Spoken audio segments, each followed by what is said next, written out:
안녕하세요. 오랜만에 인사드립니다. 이제 우리는 일제강점기를 지나서 해방을 맞이했는데 이제 현대사 부분을 들어가게 될 겁니다. 그래서 이제 해방 공간이라는 표현을 쓰는데 이제 해방이 되고 나서 정부 수립 이전까지의 역사를 우리가 한번 공부해 보도록 하겠습니다. 지금부터 출발합니다.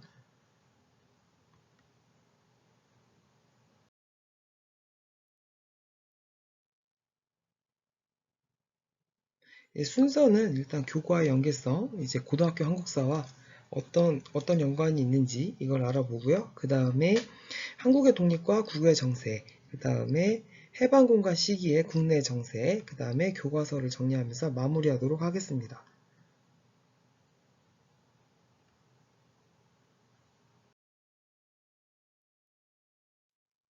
먼저 교과의 연계성입니다. 우리가 지금 배우는 단어는 대단원 3, 대한민국의 발전 중에서 대한민국의 수립과 6.25 전쟁 부분이고요.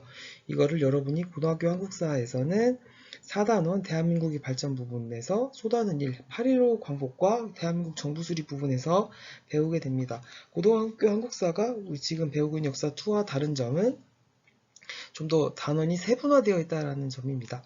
그래서 지금 우리가 배우고 있는 이 네 개 부분이 고등학교 한국사에서는 좀 더 세부적으로 다루고 있다는 것을 볼 수 있겠습니다. 교과 간의 학교 간의 연계성을 잘 기억하시면서 지금부터 출발해 보도록 하겠습니다.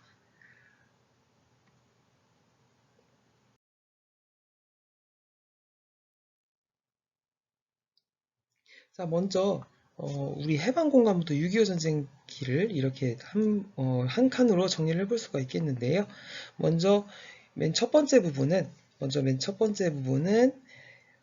바로 이제 한국의 독립과 관련하여 강대국들 간에 어떠한 회담 또는 합의가 있었는지 이거를 다루고 있는 부분입니다. 회담 또는 합의를 다루고 있다. 그래서 카이로 회담부터 시작해서 얄타 회담, 포츠담 회담, 모스크바 3국 외상회의, 미소 공동위원회 이렇게 5개가 있는데요. 여기서 외상은 바로 외교장관을 말합니다. 외교장관 뒤에 가서 다시 한번 다루도록 하겠습니다. 그 다음에 두 번째는 한국인들의 정부 수립 노력 이렇게 연합국이 승리를 향해 가면서 한국의 독립과 관련하여 어떠한 회담과 합의가 있었는지 이것이 진행되는 와중에도 한국인들이 별도로 자신들의 정부를 수립하기 위해 노력을 했었다라는 점입니다. 그래서 이 두 가지 부분이 가장 중요하다고 볼 수가 있겠습니다. 지금 이거를 이제 밑에 있는 연표를 통해서 보시면은 우리가 배워야 될 부분은 여기는 1945년부터 1948년 정부 수립 직전까지 이 부분에 해당하는데 이 부분을 우리가 뭐라고 부르느냐면 해방 공간이라는 표현을 씁니다. 공간제.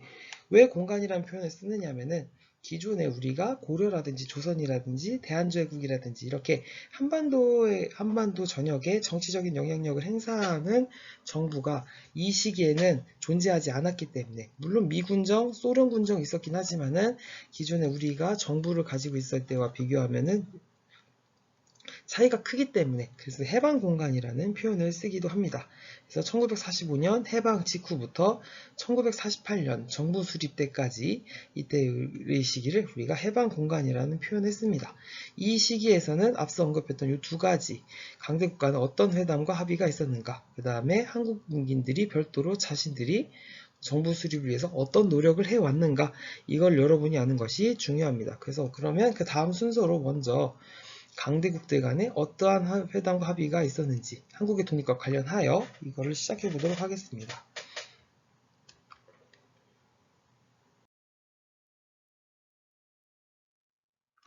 자, 먼저 연합국의 승리를 향해 가는 과정에서 한국의 독립과 관련됐던 강대국 간의 회담 또는 합의가 5가지가 있습니다. 여기는 지금 3가지를 먼저 언급을 하였는데요. 카이로 회담, 얄타 회담, 포츠담 회담, 모스크바 3국 외상회의, 그 다음에 미소 공동위원회가 있습니다.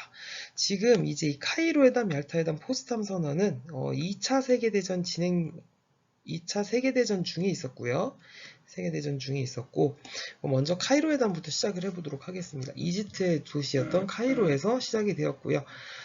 이걸 시작하기 전에 이 위에 있는 카이로 회담, 얄타 회담, 포츠담 회담, 모스크바 3국 외상회의, 또 미소 공동위원회 이렇게 미국 이제 한국의 독립과 관련하여 강대국들 간의 이런 회담 또는 합의에 있어서 겹치는 국가들이 좀 있습니다. 미국, 영국, 그 다음에 소련, 그 다음에 중국이 있습니다.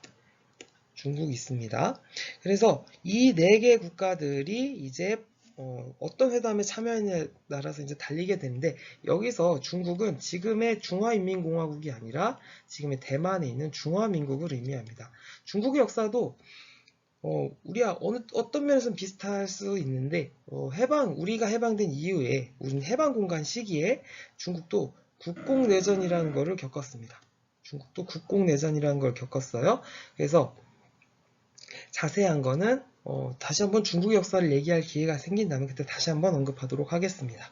먼저 카이로 회담부터 볼게요. 이때는 이제 2차 세계대전 현장 진행 중이라는 것을 기억을 하시기 바랍니다. 이 카이로 회담에서 이제 참여했던 나라들은 미국, 영국, 중국이 있습니다. 여기서 이 회담에서 강조했던 건, 합의를 봤던 건 뭐냐면, 일단 첫 번째, 일본에 무조건 항복을 요구했다라는 겁니다.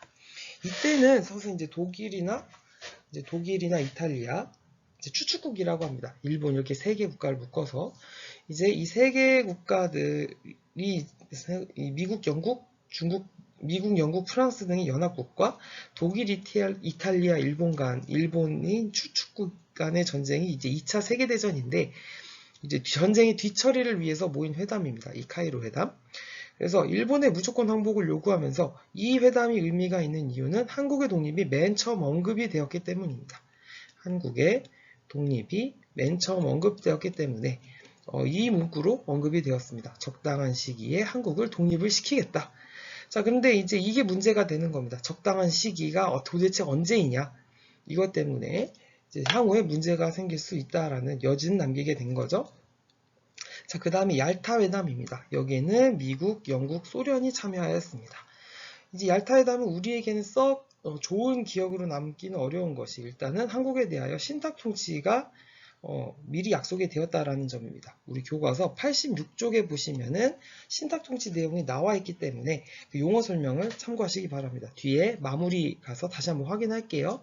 그 다음에 한반도를 북위 38도선 기준으로 분할하여 관리하기로 결정을 내립니다. 그래서 38도선 기준으로 남쪽에는 이제 미군이 들어오게 되고요. 북쪽에는 소련군이 들어오게 된다.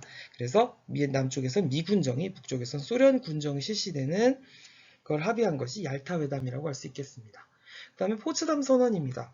이 포츠담 선언에는 아까 제가 얘기했던 이 4개 국가가 모두 들어있어요. 그만큼 중요한 것이 이 포츠담 선언 이후 한 달 뒤에 이제 일본이 패망을 하게 되고 2달 뒤에는 이제 2차 대전이 공식적으로 끝나게 됩니다. 그래서 미국, 영국, 중국, 소련이 모두 참여하는데, 여기서 다시 한번 일본의 무조건 항복을 촉구하면서 그 다음에 한국의 독립을 재확인하게 됩니다. 즉 이거를 맨 처음 언급했던 카이로 회담의 내용을 다시 한번 확인한다고 볼 수 있겠습니다. 그래서 여기서 여러분들이 구체적으로 기억해야 될 것은 무엇이냐, 알아둬야 될 것은 회담별로 구체적으로 무엇을 합의하였는지 회담별 구체적인 내용들을 여러분이 파악을 하고 있어야 됩니다.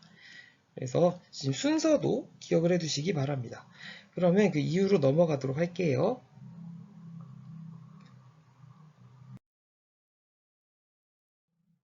자, 이제 모스크바 삼상회의, 이때는 이제 2차 세계대전은 공식적으로 종료된 상황입니다. 이제 2차 대전은 끝났어요. 2차 대전이 끝나고 이제 카이로 회담의 결정에 따라서 한국의 독립 문제가 이제 공식적으로 해결을 봐야 될 상황이 이르렀습니다.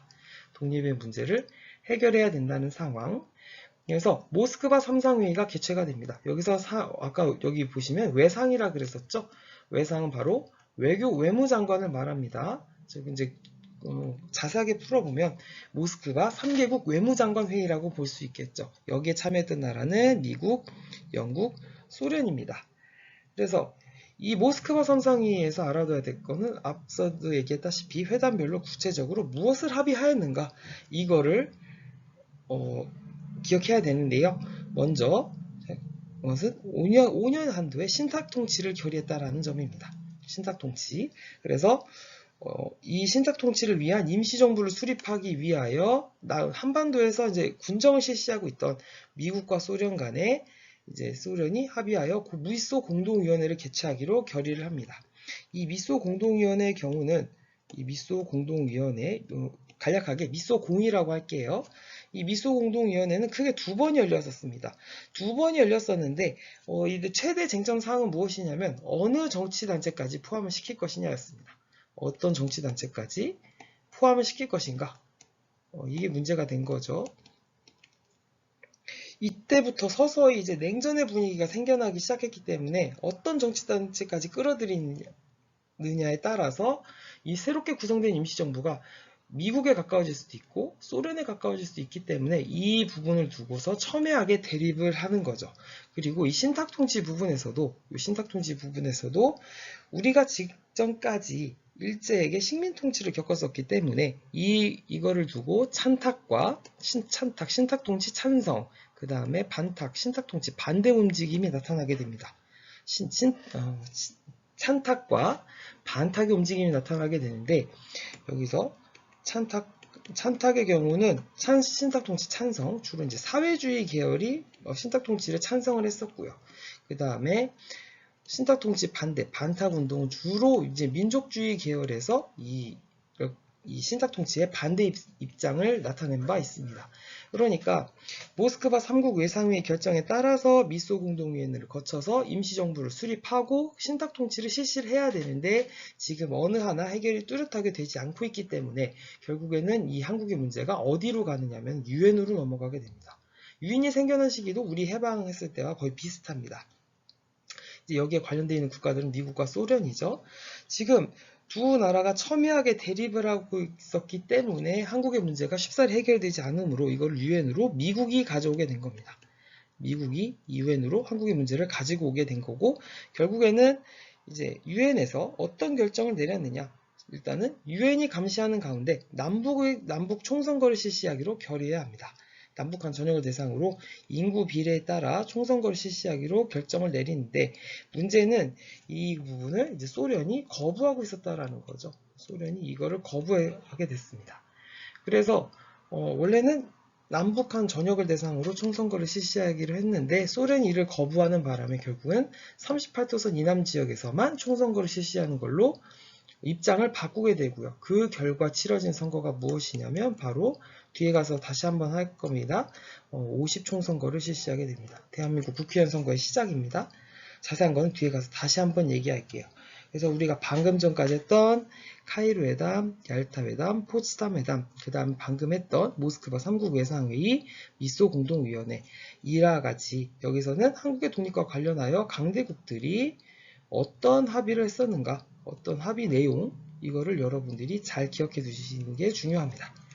그러면 지금까지 우리가 살펴본 거는 한국의 독립과 관련하여 국내 정세가 어떻게 진행되었느냐의 내용이었고요. 그 다음에는 이제 국내 정세에 대해서 알아보도록 하겠습니다.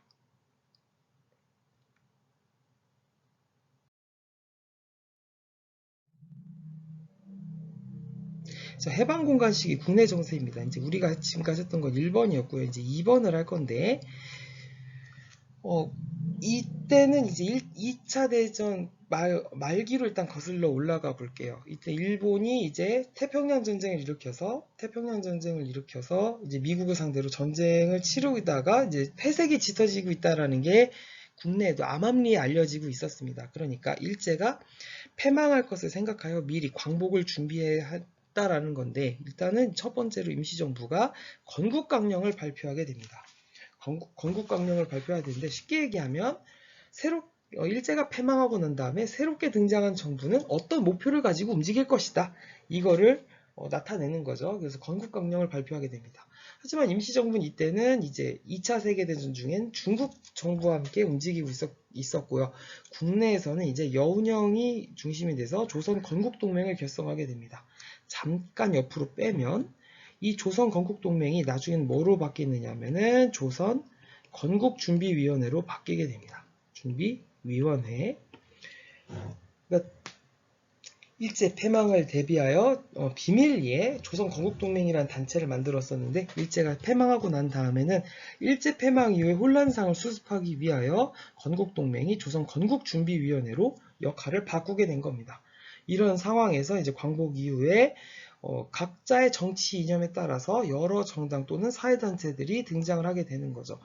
그래서 해방 이후에는 이제 이승만이라든지 김구라든지 이런 임시정부에서 활용했었던 이런 활동했었던 사람들도 다시 이제 귀국을 하게 됩니다. 이제 그때까지는 이제 다시 이제 우리가 빠르게 정부를 수립하고 다시 이제 독립국가가 될 수 있을 거라는 생각이 있었지만은, 아까 우리가 국외 정세에서도 알았다시피, 강대국들에 한반도가 38도선 기준으로 분할이 됐었고요. 임시정부 수립을 위한 미소공동위원회가 결렬이 되고 있었고, 그 다음에 이 신탁 통치에 대하여 찬반 운동이 전개되고 있었습니다. 바로 이제 아까 얘기했던 찬탁대 반탁 운동인데, 이런 상황에서 그래도 끝까지 좌우가 연합하는 정부를 수립하자라고 주장했던 게 바로 뭐냐면 좌우합작 운동입니다. 이 좌우합작 운동이 등장하게 된 배경은 뭐냐면, 일단은 임시정부 구성을 위해 필요했던 임시 미소공동위원회가 무기 휴회, 개최가 되고 있지 않다라는 겁니다. 그런 상황에서 이승만이 정읍 발언을 발표했는데, 간단하게 얘기하면 남한만의 단독 정부를 수립하자는 겁니다. 이거를 잠시만 밑에 이제 자료를 보면서 해보도록 하겠습니다. 일단 이 정읍 발언에서 봐야 될 거는 이제 지금부터 보시면은 이제 이제 지금 개최가 안 되고 있다는 얘기예요. 무기 휴회된 미소 공동위원회가 재개될 기색도 보이지 않으며 지금 개최가 안 되고 있다는 겁니다. 여기서 중요한 건 이거예요.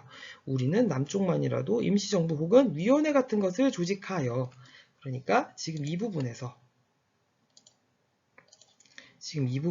우리는 남쪽만이라도 임시정부 혹은 위원회 같은 것을 조직하여 이 부분을 통해서 알 수 있는 부분이 바로 아까 얘기했던 남한만의 단독정부를 수립하자, 이 얘기입니다.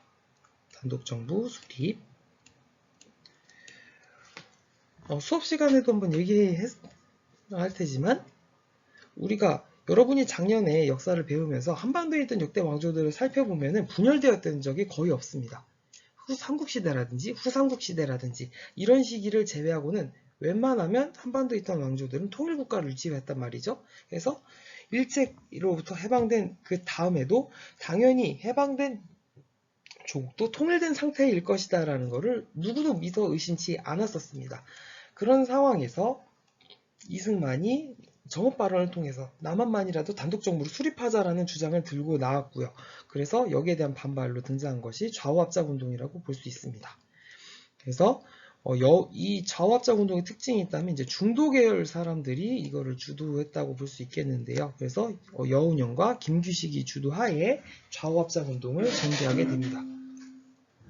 그래서 좌우합작위원회를 조직하고 7개의 원칙을 발표하는데, 지금 여러분이 보고 있는 오른쪽 화면, 좌우합작 7원칙의 일부를 제가 가지고 와봤습니다. 이것도 잠시 보면 일단 크게 주로 봐야 될 거는 1, 2항입니다. 그래서 모스크바 3상회의 결정에 따라 남한, 남북을 통한 좌우합작으로 민주주의 임시정부를 수립할 것, 그 다음에 미소 공동위원회 속개를 요청하는 성명을 발표할 것, 이 두 가지를 종합을 하면 지금 현재 미소 공동위원회가 제 역할을 해서 임시정부가 구성이 되어야 되는데, 그것이 안 되고 있기 때문에 하루빨리 모스크바 3상회의 결정에 따라서 임시정부를 수립을 하고, 그를 위해서 미소 공동위원회가 빨리 개최가 되어야 된다라는 것을 주장을 하고 있습니다. 그렇지만 결과적으로 이 좌우합작 운동은 이제 성공하지는 못했고요. 일단은 이 좌우합작 운동을 주도했던 사람들이 중도 계열이고 좌우익 협조를 받지 못했다는 점, 그리고 미군정이 처음에는 지지를 했었으나 나중에 가서는 이거를 철회하는 바람에 좌우합작 운동이 힘을 받지 못했습니다. 그러니까 지금 시간이 가면 갈수록 통일된 상태로 새로운 정부를 수립하는 게 점점 더 어려워지고 있다는 것을 우리가 볼 수 있습니다.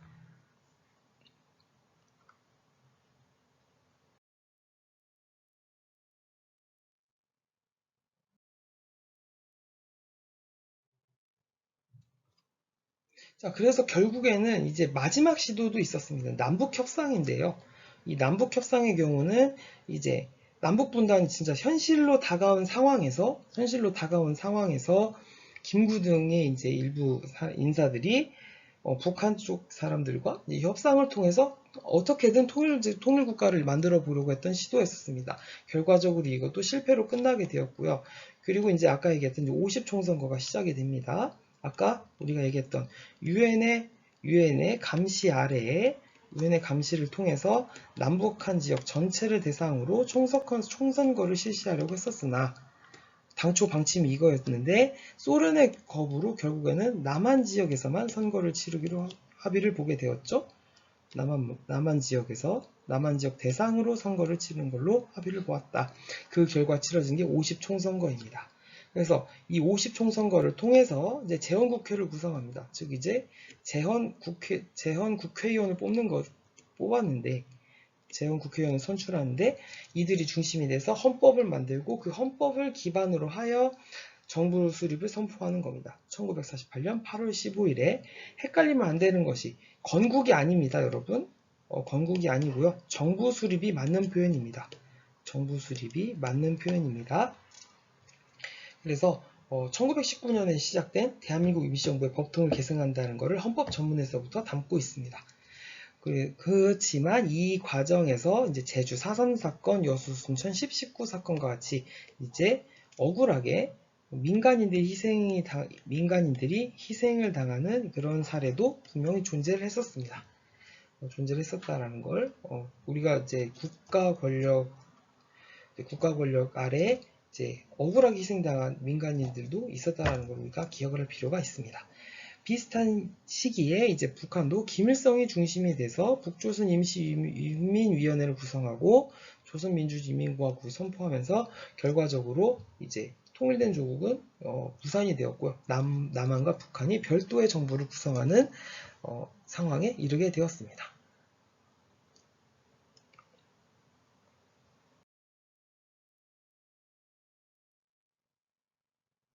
자, 교과서를 보면서 한번 마무리를 해보도록 할게요.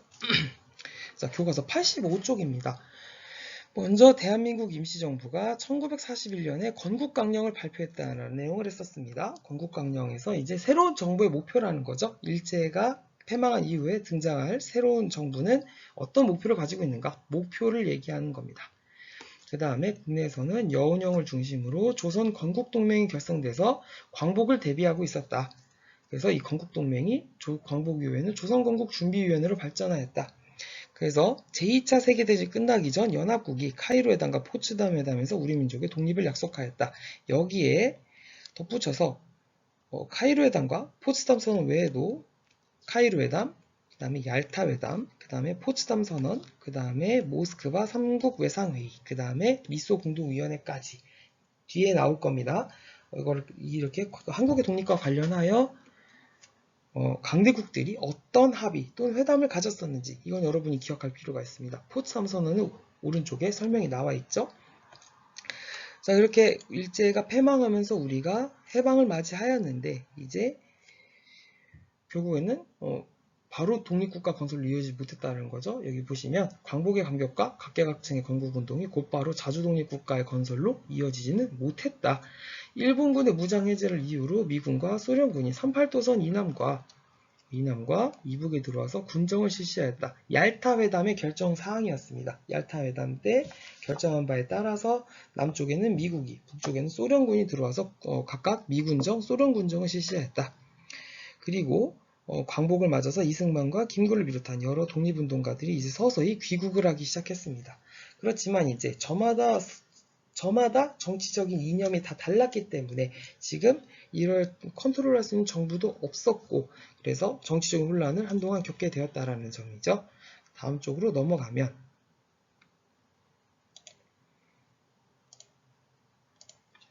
자 이제 모스크바 3국 외상회의 얘기부터 시작하겠습니다. 1945년 12월에 한국의 독립 문제를 논의하기 위하여 모스크바 3국 외상회의가 개최가 되었다.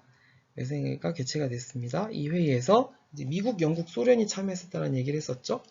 그래서 결정사항 일단 첫 번째, 한국의 임시민주정부를 세운다. 두 번째, 임시민주정부의 수립을 위하여 미소 공동위원회를 설치한다.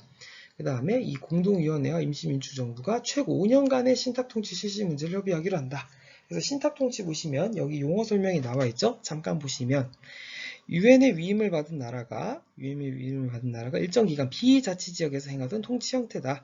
그래서 위임 통치, 잠시 이제 유엔에게 권한을 잠시 받아서 통치하는 형태, 이걸 우리가 신탁 통치라고 합니다. 식민 통치랑은 확실하게 다른 부분입니다.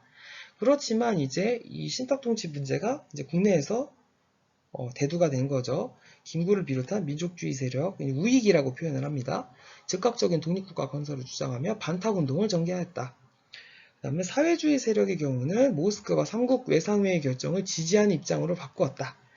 그래서 이 부분을 우리가 방금 전에 이제 우리가 찬탁운동 대 반탁운동이라고 얘기를 한 바 있습니다. 찬탁운동 대 반탁운동. 그래서 원래대로라면은 모스크바 3상회의를 거쳐서 임시민주정부를 수립한 다음에 신탁통치가 실시가 되어야 되는데, 여기서는 지금 찬탁 대 반탁운동의 이런 대립으로 해결이 되지 않고 있다라는 거. 이제 다음 쪽에서 이제 미소 공동위원회 얘기가 나오게 됩니다.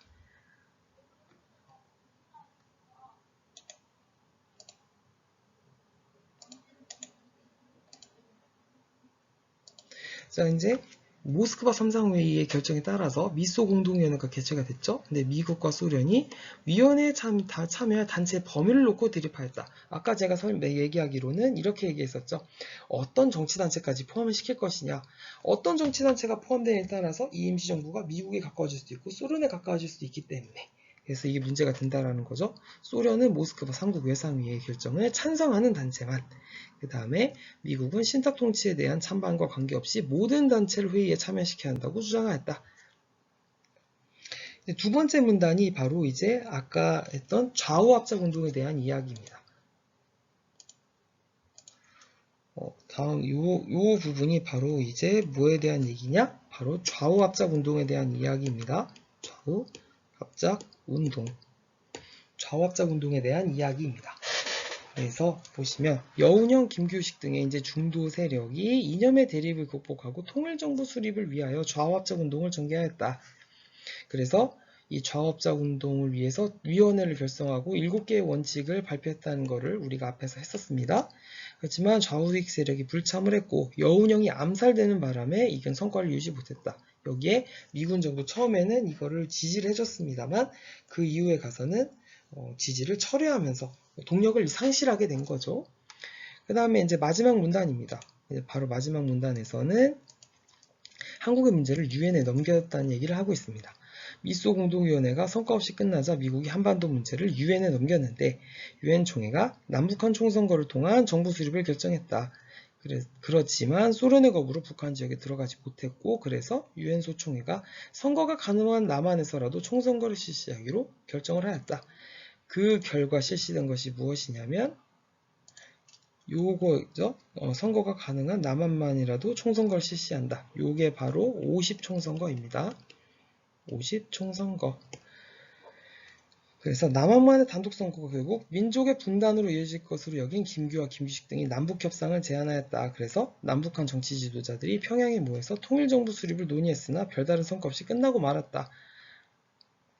그래서 남한만의 단독정부 수립의 움직임이 계속해서 이루어지고 있었다는 거. 이승만의 정읍 발언 이후에 이제 단독정부 수립이 계속되고 있었고, 이거를 막기 위하여 이제 뭐 제주 4.3 사건, 여수순천 10.19 사건 등이 일어났다.